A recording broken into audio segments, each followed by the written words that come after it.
There is a kind of love that doesn't come with a ceremony. No one throws you a party for it.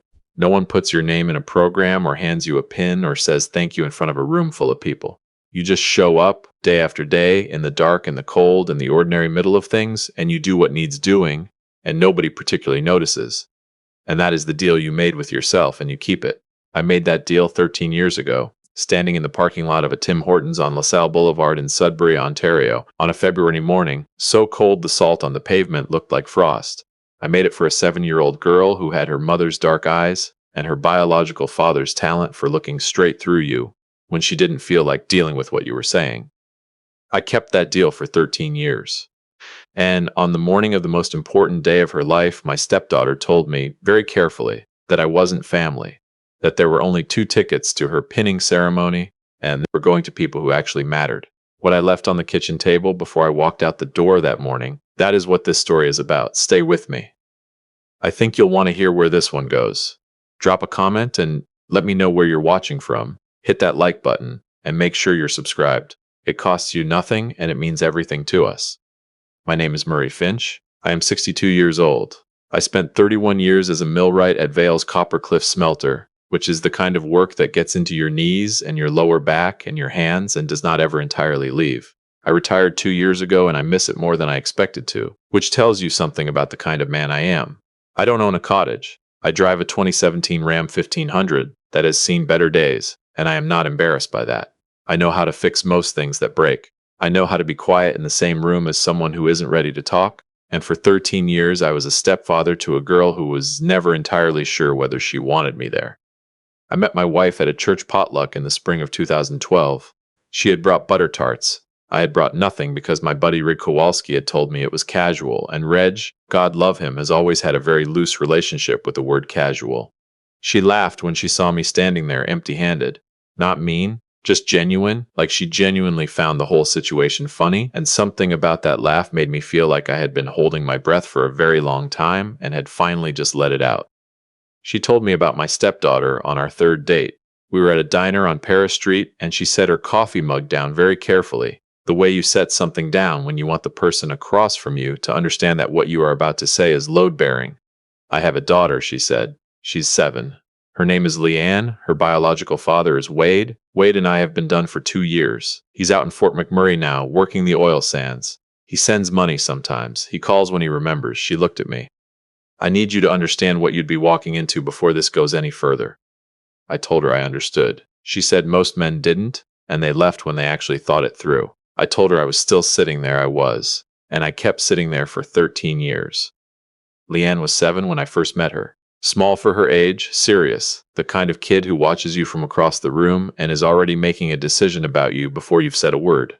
She shook my hand when her mother introduced us and then went back to the living room to finish whatever she'd been watching, which I found both funny and entirely understandable. She had met strangers before who had come through that door and eventually weren't around anymore. She was not going to let herself care until she had more evidence. Smart, completely reasonable for a 7-year-old who had already been left once. I decided before I walked into that house that I was not going to perform. I was not going to show up with gifts and forced enthusiasm and try to be the entertaining option. I was just going to live there, do my share, and let her watch me the way she was already doing. I married my wife in the fall of 2013. Leanne was 8. She stood at the end of the aisle in a green dress she had picked herself, and she looked like she was trying to work out the terms and conditions of whatever was happening around her. I respected that. She wasn't pretending. A lot of adults spend their whole lives pretending. She was 8 years old and she was doing the honest thing, even if she couldn't have named it. The first couple of years were what I would call a careful arrangement. I drove Leanne to school when her mother had early shifts at the dental office. I helped with homework at the kitchen table. I fixed the broken oven door and the back porch step and the bathroom cabinet hinge that had been squeaking since before I moved in. I didn't push for warmth. I just stayed consistent, because consistent was the only thing I knew how to be. When Leanne was 10, there was an afternoon in January. I had just come off a 12-hour shift and I was tired in the way that gets into your teeth. Leanne was at the kitchen table doing homework. I sat down at the other end with my coffee and said nothing. After about 20 minutes, without looking up from her textbook, she said, "You spell a lot of things wrong when you text Mom." I told her I had learned to type on a keyboard the size of a dinner plate when I was 40 and I wasn't going to apologize for it. She looked up for just a second. One corner of her mouth went up. Then she went back to her work. That was the most she had ever given me. I held on to it the way you hold on to a $50 bill you find in a coat pocket in November. It wasn't much, but it was real, and it was hers, and she had offered it without being asked. Here is what I did not understand then, what I would spend years piecing together, the way you work out what is wrong with a machine by listening long enough. There was a current running underneath that house that I could not see, and my wife was the one maintaining it. I want to be precise here, because this story is harder to carry if you flatten her into a villain, and she was not a villain. She was a woman who had been genuinely hurt by someone she trusted, and scared people do their damage quietly, in small amounts, in ways they sometimes cannot even see themselves doing. Wade had left when Leanne was 5. He did not leave badly, not with cruelty or a scene. He got a job offer in Fort McMurray, took it, and gradually the calls got less frequent, and the visits stopped materializing, and eventually he was just a name Leanne knew and a voice on the phone at Christmas. Before Wade, there had been another man who had been around for about a year, before deciding the whole arrangement didn't fit the life he wanted. My wife had watched 2 men choose to leave. She had built something in response to that, not exactly a wall, more like a rule she lived by without fully knowing she was living by it. Don't let Leanne attach to someone who might not stay. So when I showed up, steady, quiet, reliable in the way tradespeople are reliable, there when I said I'd be there, she watched me with one hand open and the other one already braced. She wanted me to stay. She did not trust that I would, and she was not going to let her daughter fall for another man who might eventually choose to go. So she protected her gently, in small amounts. When Leanne was 9 and just starting to warm up to me, barely, only at the edges, my wife would say things, small things. Observations, not accusations. Murray works long shifts, baby. Shift work is hard. You know how it is. Schedules change all the time. When Leanne was 11 and had started saving me a seat at the dinner table without being asked, her mother would say, "Murray's a good man, Leanne. I just don't want you to build your whole world around any one person. People change, situations change, you keep a little bit of yourself back, just in case." When Leanne was 13 and had almost called me dad by accident one evening and gone red to the ears about it, I watched my wife take her aside later in the hallway and speak to her quietly. I don't know exactly what she said. Leanne never came close to that word again. She was not trying to hurt me. I believe that with everything I have, she was trying to protect her daughter from the specific heartbreak of loving someone who leaves. The thing that still sits in my chest when I let myself think about it too long is this. I was the one man in Leanne's life who was categorically, constitutionally, stubbornly never going to leave. I had decided that on day one and had never wavered from it once. And my wife had spent years teaching her daughter to treat me like something temporary. Leanne grew up keeping her distance and believed she was being careful, self-protective. She had no idea she was living inside her mother's fear. I kept coming home, I kept showing up, I kept fixing what broke. I need to tell you about Reg Kowalski. Reg and I started at Vail the same summer in 1991. We have eaten a lot of terrible vending machine sandwiches in a lot of cold lunchrooms together, and that kind of shared misery makes for a friendship that time does not erode. Reg retired a year before me, and then, because Reg is incapable of sitting still, took a part-time administrative role at Health Sciences North, the main hospital in Sudbury. Not clinical, logistics, scheduling, department coordination, but it meant he knew people, and knowing people in a city like Sudbury is worth something. Leanne had enrolled in the practical nursing diploma program at Cambrian College when she was 18, 2 years. The kind of program that has no forgiveness in it. Theory exams, clinical placements, 12-hour shifts at the hospital, where the instructors are watching everything, and you either have the instincts for it or you don't. She had them. I knew this because I had watched her study at the kitchen table with the kind of focus that reminded me of the way I used to approach a complicated repair job. Patient, methodical, not leaving until she understood it completely. The girl was built for the work. When Leanne started her second year, I went to see Reg for coffee. Not to ask a favor, just to talk. I told him about the program, about what I had seen of her, about the kind of nurse I believed she was going to be. Reg was quiet for a moment over his double-double. Then he said, "They're hiring new grads for the medical unit come June. 3 positions. When she graduates, have her send her resume directly to me. I'll make sure it gets where it needs to go." Over the following months, I checked in with Reg the way you check on something important that you don't want to jinx. Leanne made the honor roll her first semester. She passed her medication certification on the first attempt. She got a strong evaluation from her placement supervisor. I mentioned these things to Reg the way you'd mention the weather. Just information. Reg kept nodding, kept saying she sounds like exactly who we're looking for. By the time Leanne was in her final semester, Reg had flagged her file to the hiring manager and put in a word personally.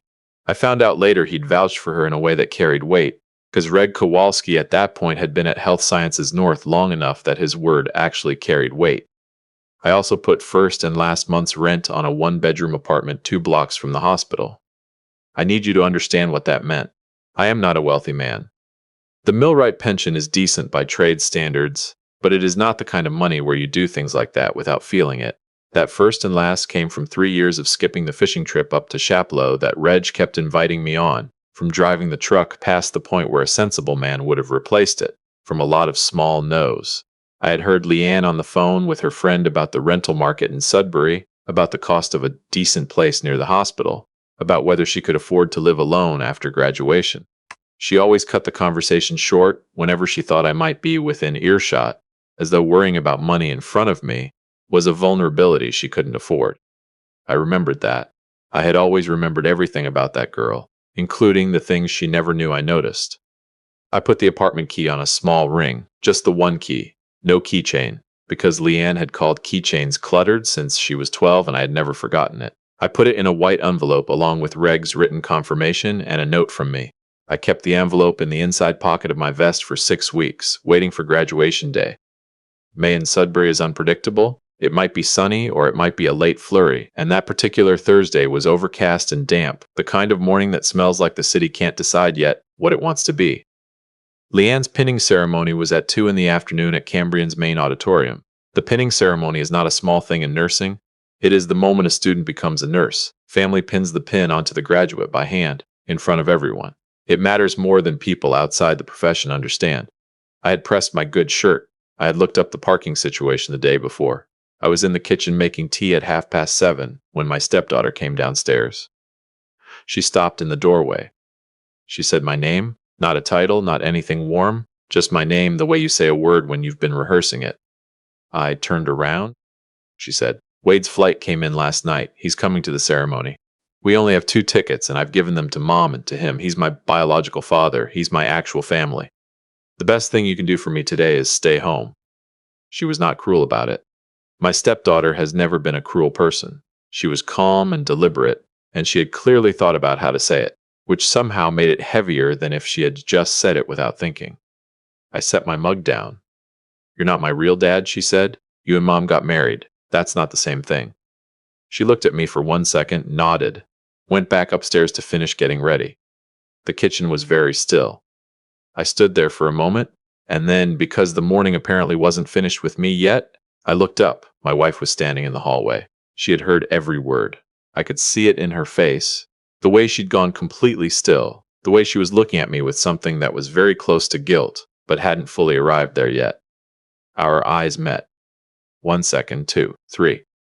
She turned and went upstairs without a word. That was the moment I understood the full shape of what had been built in that house without my knowing it.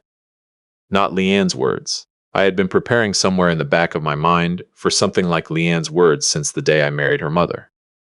Kids raised in complicated arrangements say hard things. Kids who have been shaped by fear say harder things. That was not the wound. The wound was my wife's silence.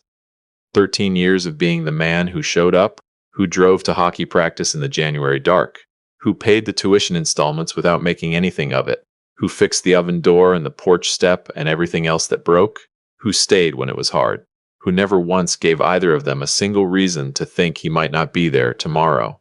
And she stood in that hallway with a front row seat to everything she had spent 13 years building, and she said nothing. I understood then what I had been too stubborn to name before. Leanne's distance from me was not entirely her own. It had been planted and tended by careful, frightened hands. And my wife had watched it happen from the hallway, right in front of her, and still said nothing. I walked to the counter, took the white envelope from behind the bread box where I'd been keeping it, added one more piece of paper, the tuition receipts I had printed the night before. 4 installments across 2 years at Cambrian College. Practical nursing, paid in full, not from OSAP. From a savings account I had opened 6 years ago and never mentioned to anyone. I set everything on the kitchen table, the envelope with the apartment key, The job confirmation from Reg, the receipts, a letter for Leanne, a second letter for my wife. I left it all face up in the light where it could not be missed. I put on my vest. I did not slam the door. I pulled it closed behind me, quiet and deliberate, the way you close a door when you have made your peace with something. I drove out to the Vermilion River Lookout on Highway 144, about 20 minutes north of the city. There is a gravel pull-off where the shield rock comes right up to the edge of the road, and you can see the water moving through the birch trees below. I cut the engine and sat there with the windows cracked and the river and the maybirds and the kind of silence that is actually silence. And I just let it settle. I was not running. I just needed somewhere without walls for a little while. They came home from the ceremony at 5:30. Wade had taken them for dinner after. My wife called me at 6:17 in a voice I had never heard from her before, something between grief and guilt and an honesty that had nothing left to protect itself with. She told me that they had walked into the kitchen, and my stepdaughter had picked up the envelope first. The tuition receipts stopped her. Leanne had believed she was on OSAP for 2 years. She had submitted the application, received the confirmation, and never looked closely enough at the numbers to notice that the fees were being covered every semester before any loan ever needed to be drawn on. I had made it easy not to look closely. I had wanted it that way. She sat at the kitchen table and read those receipts twice. Then she opened the letter I had left her. I had kept it short. I told her the apartment key was for a 1-bedroom on Elgin Street, 2 blocks from Health Sciences North, first and last paid, lease in her name, ready June 1st. I told her that Reg at the hospital had submitted her resume personally to the medical unit hiring manager, and that as far as he understood, the position was hers. I told her both the apartment and the reference stood regardless of anything else. No conditions, no strings. I told her I had watched her become a nurse from the beginning without her knowing I was watching, the same way I had always watched, the same way I had stood on the sidelines of things she never quite invited me into.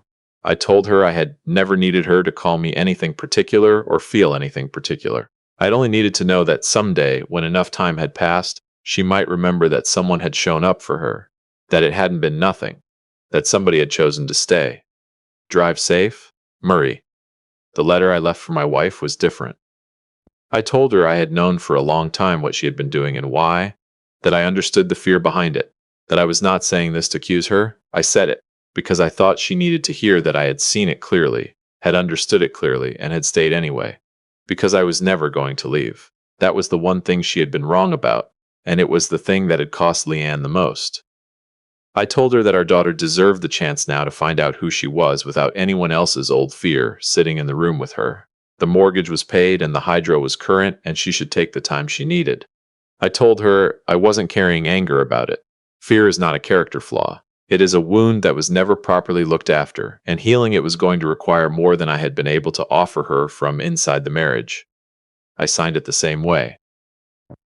Leanne read her letter at the kitchen table while her mother stood at the counter. When she finished, she went quiet in the particular way. She had always gone quiet when something had actually landed. And then she asked her mother a question I had not anticipated and could not have written for her. She said, "Did he know? Did Murray know what you were doing all those years?" My wife tried to hold herself together. She is skilled at that. She has been skilled at it for a long time. But Leanne sat across from her and waited with the patient, unhurried stillness of someone who has learned that silence will eventually fill with the truth if you give it enough room. She is going to be an exceptional nurse for exactly that reason. My wife broke first. She did not tell her everything that night. There were months of conversations before all of it came out, but that night she told her enough. About Wade leaving, about the man before Wade, about building a space around Leanne's heart because she could not survive watching her daughter grieve another man who chose to go, and about how certain she had been, for so many years, that I would eventually do the same thing. Leanne went very quiet. Then she said, "But he didn't leave. He left tonight. We pushed him out." Her mother had no answer for that. Leanne picked up the apartment key, went and sat in the car in the driveway for a long time. My wife told me this when she called, and I know what Leanne was doing out there, because it is the same thing I would have done. She was doing the arithmetic. 7 years old when I came into her life. 13 years. Hockey in the January dark, the broken laptop, the tuition, every semester paid quietly without a word. She called me on a Tuesday morning 3 weeks later. I was having coffee at Red's kitchen table, which was where I had been staying. I saw her name on the screen and I sat with it for a moment. Then I picked up. Neither of us said anything right away. Then she said, I owe you an apology. Straight, no preamble, no qualifications. I owe you an apology, and I'd like to say it to your face if that's all right with you. I told her I knew a decent place for coffee. She said, wherever you want, I'm buying. We met at the Tim Hortons on LaSalle, the same one where I had made my quiet decision 13 years ago in the February cold. I did not tell her that until we were halfway through the second cup, and when I did, she looked at me for a long moment and then looked at her coffee and said nothing for a while. The kind of nothing that means something got through. She talked for most of an hour about what she had understood from the kitchen table that night and from the weeks that followed, about what she hadn't known she didn't know. Somewhere in the middle of it, she asked me, why didn't you ever say anything? Why didn't you call her out on what she was doing? I thought about it. Then I told her the honest answer. Because you didn't need me to be right, I said. You needed me to be there. She looked at her coffee, nodded slowly, like it cost her something to receive. Then she said quietly, you were there. I was. She said the rest of it after another long pause, looking at the window rather than at me, which was very like her. I'm sorry I made you feel like that didn't count. We stayed another hour after that, talked about the apartment, about the job, about what her first weeks on the unit had been like. She had started at Health Sciences North not long after graduation. She liked the work, she was good at it. Neither of those things surprised me. Reg sent me a text the same day we met for coffee. First week reports say your girl is the real thing, Murray. You should be proud. I am. I have always been. That is the part that never once wavered across all 13 years of being kept at a careful distance by a frightened woman and a daughter who had been quietly taught that attachment was a liability. Leanne and I have lunch once a month now, sometimes at Timmy's, sometimes at a place she has found and wants to show me. She picks up the tab most of the time, and I let her, partly because it makes her feel better and partly because she has genuinely excellent taste in food, which I take a small amount of credit for since I cooked most of the dinners in that house for a very long time. A few weeks ago, she put a photograph on her desk at the hospital. Reg mentioned it in passing. A photo from the Cambrian open house 5 years back when Leanne had first visited the nursing program at 16. She is standing in front of a display in the main atrium, mid-law at something her friend said, face wide open in the way that young people are when they are not yet self-conscious about being seen. And just off to the left, barely in frame, not part of the picture in any formal sense, me, standing the way I always stood, watching her with something I could not have named at the time. Reese said she framed it herself, keeps it right there on the desk. My wife is in counseling now, and I think that is not a small thing. She made her choices out of fear, and fear held long enough becomes the very thing you were afraid of. She had been so terrified of losing another man that she built a distance she could not close and held on to it, until the one person who was never going to leave walked out the front door. She is working through it. That is something. I don't carry bitterness about any of it.